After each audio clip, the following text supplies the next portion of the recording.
Dzień dobry bardzo z mojego matrixowego ogródka. Dzisiaj dużo pracy przede mną.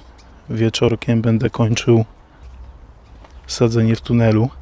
Ostatnim razem przygotowałem sobie tutaj już wstępnie ziemię. Zostawiłem już pomidory i paprykę. Widzę, że tutaj trzeba by było coś podlać. I tak się już drugi dzień przyzwyczajają do bycia w tunelu, z tym, że jeszcze nie przesadzone. Pojadę jeszcze do domu rodzinnego i ogarnę deski.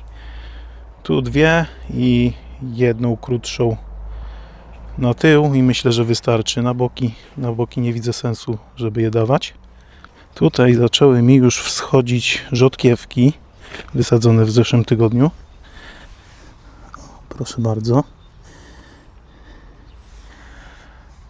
Nie wiem jak z burakami, bo trochę je przydeptałem, ustawiając tunel.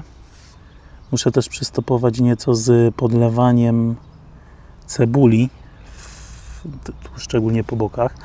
Jak staram się podlać wszystkie pozostałe warzywa, czyli tutaj marchew, rzodkiewkę i buraki w tym miejscu, to niepotrzebnie aż tyle chyba leję na cebulę. Wydaje mi się, że ona aż tyle nie potrzebuje na razie.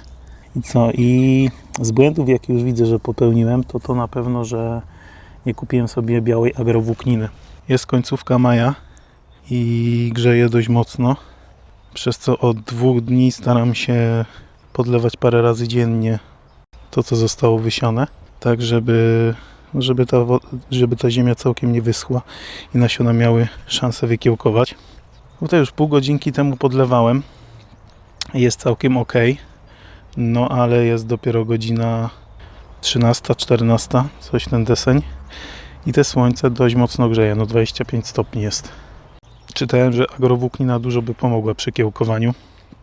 Jest też szansa taka, że duża część z tego nie wykiełkuje.